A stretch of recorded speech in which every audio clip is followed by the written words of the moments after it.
والآسيوي وأعضاء اللجنة الانتخابية الحضور الكرام نرحب بكم. Jelas sepak bola Asia bisa jadi makin tambah gempar. Kini giliran Ketua Federasi Uni Emirat Arab akan boikot AFC. Perwakilannya bertemu Presiden FIFA Gianni Infantino untuk batalkan Arab Saudi jadi tuan rumah usai terbukti menyogok Patrick Kluivert. Bahkan Ketum Federasi UEA sampai buat pernyataan begini dan bikin Ketua Federasi Arab Saudi gak terima. Benarkah demikian? Alhamdulillah, kabar bahagia. Tepat kemarin sore, Erick Thohir akhirnya bocorkan sosok pelatih baru Timnas Indonesia. Apakah gaya mainnya bakalan mirip dengan Shin Tae-yong kah? Fans Garuda wajib tahu. Auto juara Piala Dunia U17 2025, begini pernyataan berani dan cerdas Nova Arianto demi harumkan nama bangsa. Apakah akui ini semua berkat ilmu super mahal dan hebat dan Coach Shin Tae-yong? Yuk simak video sampai selesai. Sebelum dimulai pembahasan, mohon bantuannya untuk subscribe channel ini agar tidak ketinggalan info Timnas Indonesia. Dilansir dari situs web Fiksi Garuda, tepat hari ini, Ketua Federasi Sepak Bola Uni Emirat Arab, UEA, Hamdan bin Mubarak Al Nahyan, tampil dengan pernyataan keras yang mengguncang dunia sepak bola setelah terungkapnya keterlibatan mafia judi dalam pengaturan hasil pertandingan kualifikasi Piala Dunia 2026. Dalam pernyataan resmi dalam Kongres hari ini, Hamdan menunjukkan amarah besar terhadap konspirasi yang menurutnya telah mencurangi tim-tim Asia Tengah termasuk Timnas UEA dan Timnas Irak. Ini bukan sekadar sebuah kecurangan biasa. Ini adalah pengaturan besar-besaran yang melibatkan mafia judi internasional yang bekerja sama dengan orang-orang dalam AFC untuk memanipulasi hasil pertandingan. UEA dan Irak adalah korban dari permainan yang kejam ini, ujar Hamdan dengan nada penuh emosi. Lebih jauh, Hamdan mengungkapkan bahwa untuk menanggapi hal tersebut, ia telah langsung berkomunikasi dengan Adnan Dirjal, Ketua Federasi Sepak Bola Irak, untuk mendiskusikan langkah-langkah drastis yang harus diambil. Hamdan meminta Federasi Irak untuk ikut serta dalam memboikot pertandingan round 5 kualifikasi Piala Dunia 2026. Langkah ini, menurut Hamdan, adalah bentuk protes terhadap pengaturan pertandingan yang telah merusak integritas sepak bola Asia. Jika kami tidak bisa mendapatkan keadilan, kami akan membuat AFC merasakan akibatnya. Mereka telah mengatur pertandingan ini untuk menghancurkan peluang kami, tetapi kami tidak akan tinggal diam, lanjutnya. Kami tidak hanya berbicara tentang Timnas UEA atau Irak, tetapi tentang seluruh dunia sepak bola yang dirusak oleh pengaturan yang tidak adil ini. Dengan memboikot pertandingan round 5, Hamdan berharap akan ada kerugian finansial besar bagi AFC yang sudah menyiapkan anggaran dan logistik untuk pertandingan tersebut. Ia yakin bahwa ini adalah cara yang efektif untuk memberi pelajaran kepada AFC agar lebih berhati-hati dan tidak lagi menyalahgunakan kekuasaannya. Selanjutnya, Hamdan bin Mubarak Al Nahyan melontarkan ultimatum keras kepada AFC dan mengajak seluruh anggota Federasi Sepak Bola di kawasan Timur Tengah untuk bergabung dalam perjuangannya. Ia meminta negara-negara yang terlibat dalam AFC, khususnya dari Timur Tengah, untuk keluar dari organisasi yang diduga telah disusupi oleh mafia judi yang mengatur jalannya pertandingan demi kepentingan politik dan ekonomi tertentu. AFC sudah terlalu jauh terkontaminasi oleh mafia judi. Ini saatnya untuk negara-negara yang masih punya integritas untuk bersatu dan keluar dari AFC. Kami tidak akan lagi berkompromi dengan ketidakadilan ini. Jika AFC tidak segera memperbaiki diri, kami akan membawa masalah ini ke jalur hukum internasional, termasuk mengadukan mereka ke Perserikatan Bangsa-Bangsa PBB.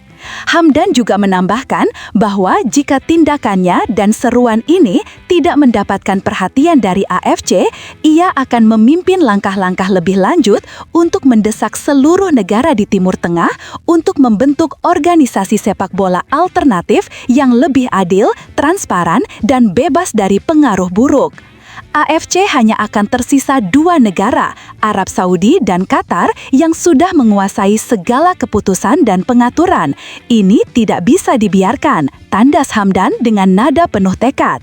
Namun yang paling mengejutkan dalam pernyataan Hamdan adalah tuduhannya terhadap Patrick Kluivert, pelatih timnas Indonesia yang disebut-sebut telah terlibat dalam pengaturan pertandingan untuk mengalahkan Arab Saudi di kualifikasi Piala Dunia 2026.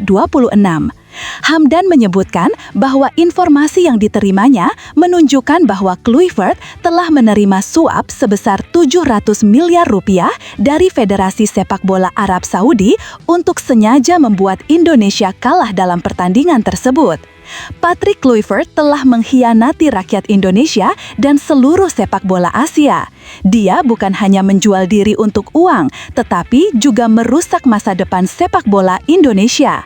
Saya sudah menerima informasi dari intelijen Amerika Serikat yang mengkonfirmasi bahwa ada transaksi uang besar yang mengalir dari rekening Federasi Sepak Bola Arab Saudi ke rekening pribadi Kluivert. Kami tidak akan membiarkan ini berlalu begitu saja. Sebagai respons atas tindakan tersebut, Hamdan berencana untuk mengadakan pertemuan dengan Presiden UEFA, Alexander Ceferin, untuk menyeret Kluivert ke pengadilan internasional dan memastikan dia dihukum sesuai dengan hukum yang berlaku. Hamdan juga menyatakan bahwa ia sudah mendapatkan bukti kuat mengenai transaksi keuangan ilegal yang dilakukan oleh Kluivert. Kami akan memastikan bahwa Kluivert menerima hukuman yang setimpal atas pengkhianatannya terhadap sepak bola Indonesia, tambah Hamdan. Hamdan bin Mubarak Al Nahyan juga membahas soal Piala Dunia 2034 yang telah diputuskan Arab Saudi sebagai tuan rumahnya.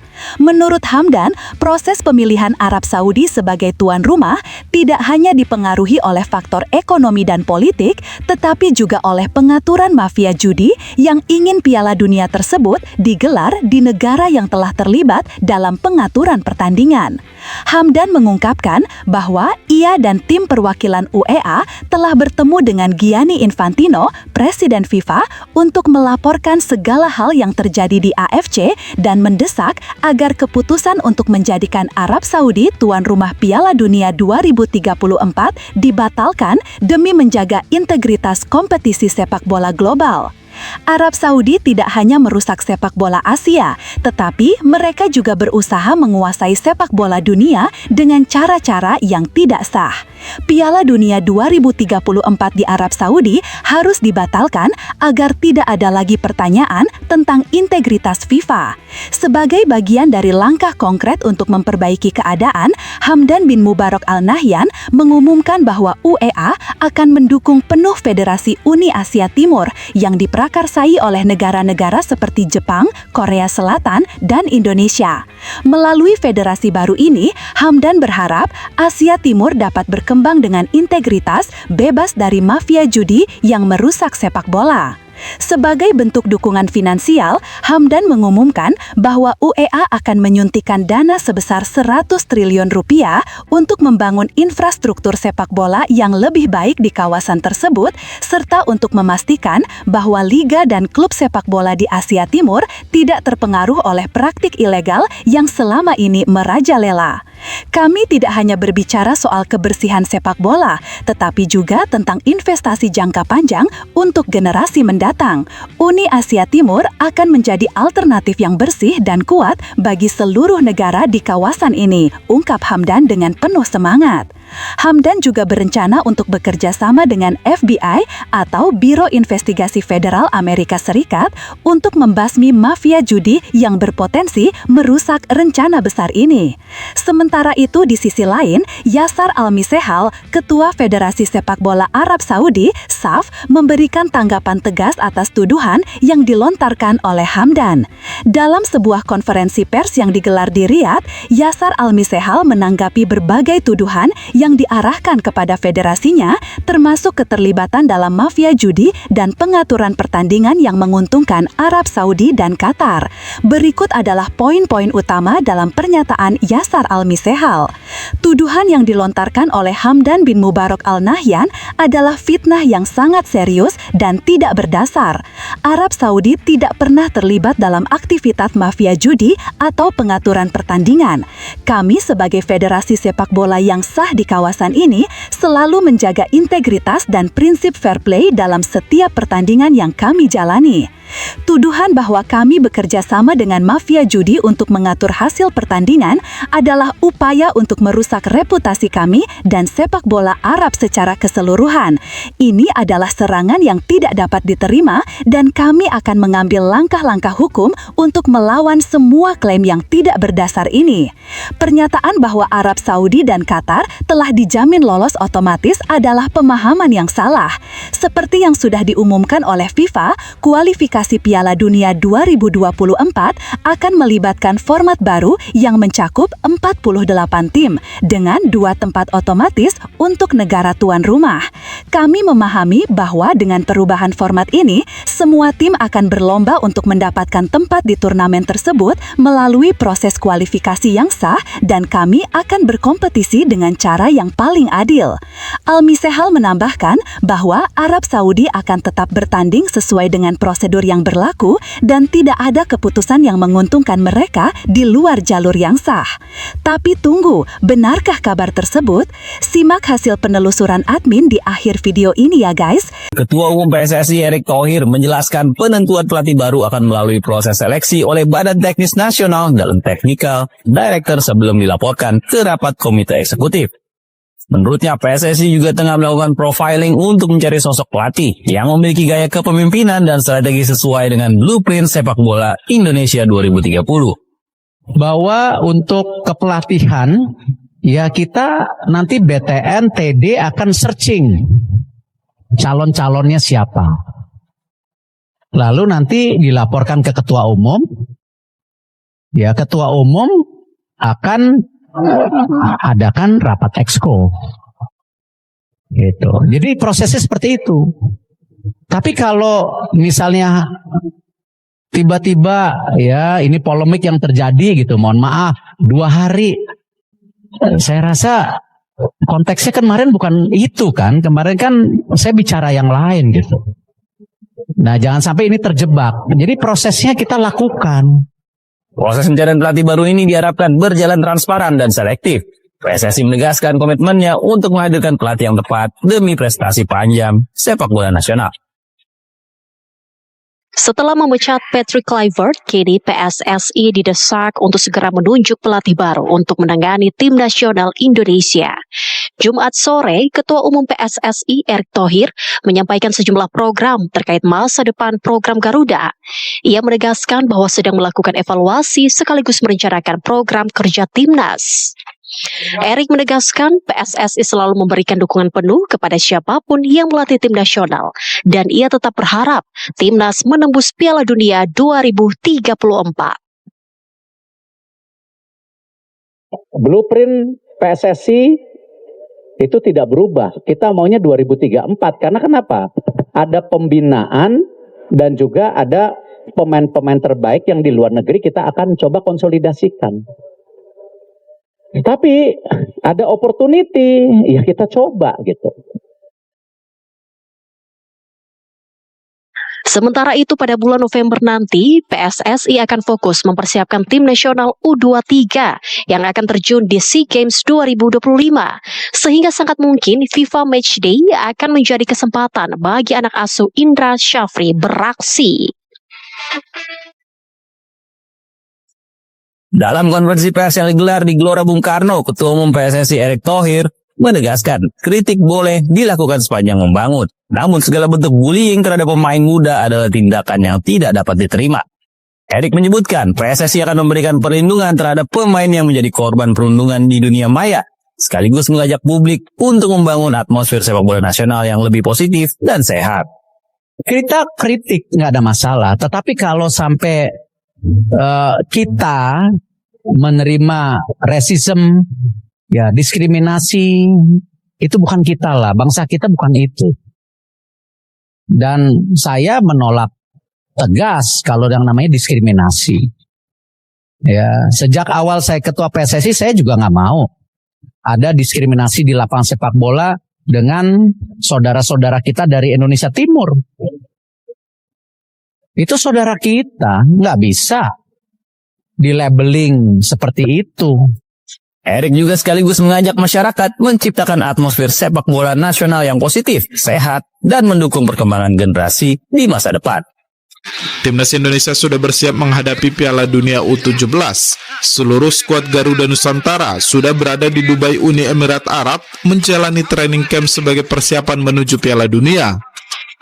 Garuda Nusantara akan melakukan 3 laga uji coba dengan peserta Piala Dunia lainnya. Pertandingan uji coba pertama akan melawan Paraguay pada 25 Oktober 2025 waktu setempat. Pelatih Timnas Indonesia U17 Nova Arianto mengatakan seluruh pemain sudah siap melawan Paraguay. Nova memastikan akan menurunkan seluruh pemain untuk melihat kesiapan timnya.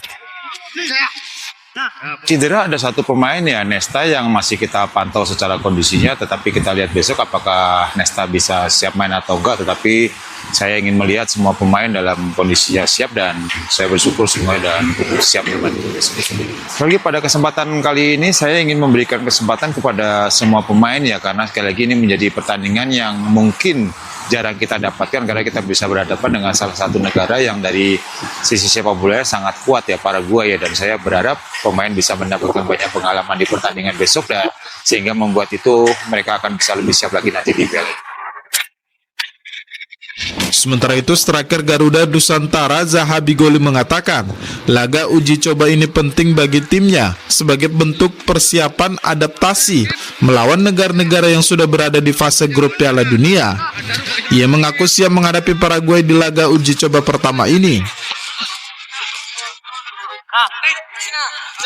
Kalau misalnya adaptasi sih, di sini juga cukup sangat panas. Kita juga adaptasi sebelum ke Qatar, soalnya kan di Dubai ini sama di Qatar tuh hampir-hampir sama. Jadi kayak kita mengapa ke negara ini karena kayak kita persiapan adaptasi cuaca juga sebelum ke menuju Piala Dunia.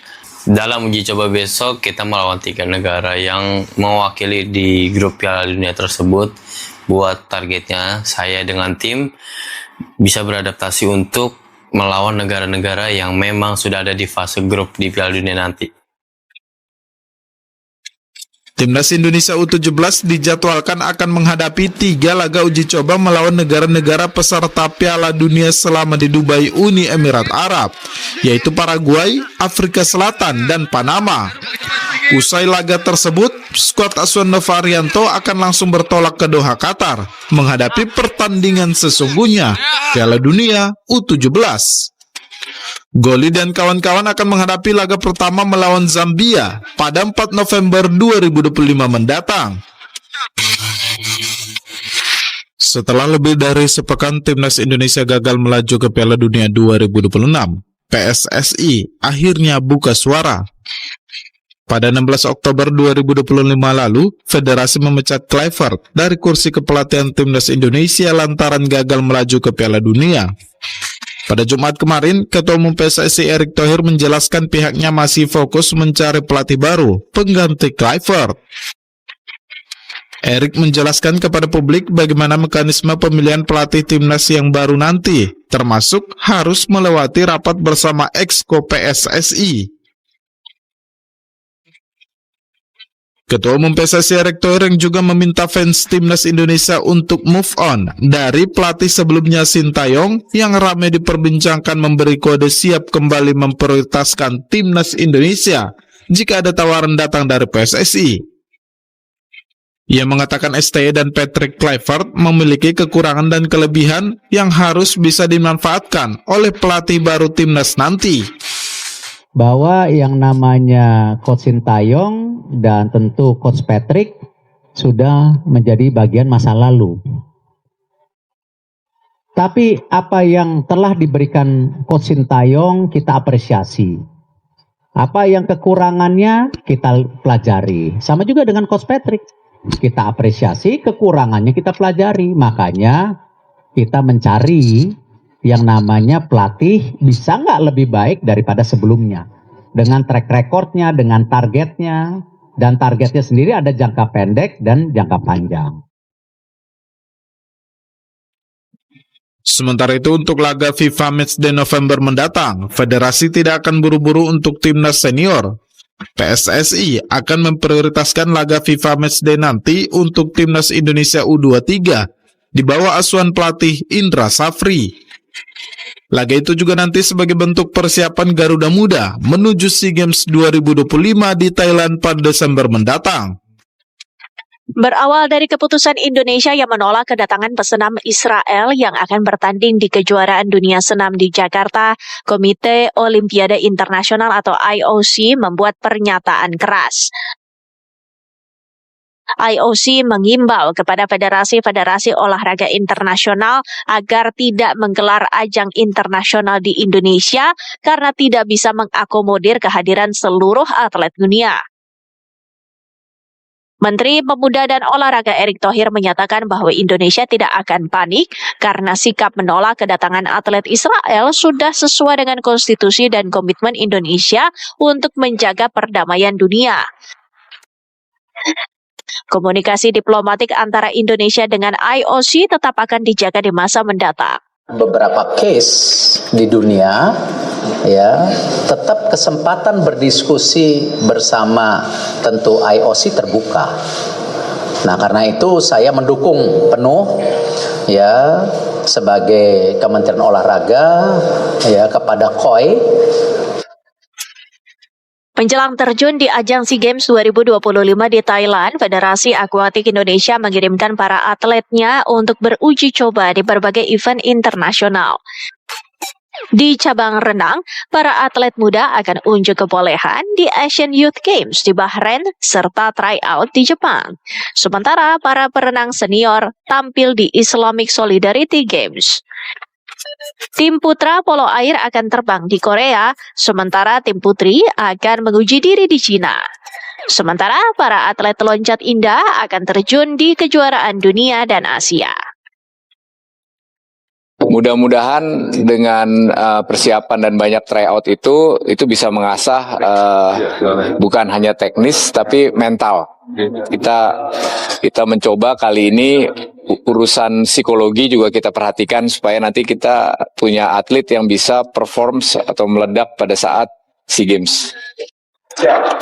Di saat yang sama, Federasi Akuatik Indonesia menyatukan visi serta program mereka dengan Kemenpora. Akuatik sebagai salah satu olahraga olimpik memang berpotensi untuk meraih prestasi di berbagai cabornya. Akuatik Indonesia telah menyusun sejumlah program dengan target yang bisa menembus Olimpiade 2028 dan Olimpiade 2032. Itu mengenai target kita akan diskusikan dan sesuai dengan sebelumnya ya paling tidak sama kalau bisa lebih ya kan, dan itu selalu menjadi ya rutinitas kita. Kita udah melihat nomor-nomor mana tentu kita tidak bisa bicarakan di sini dan cabang-cabang mana juga, tapi kita cukup optimis dan mereka juga lagi berlatih dan terlihat sudah memecahkan rekor-rekor nasional dari waktu ke waktu. Jadi insya Allah bisa membuat suatu performa yang lebih baik.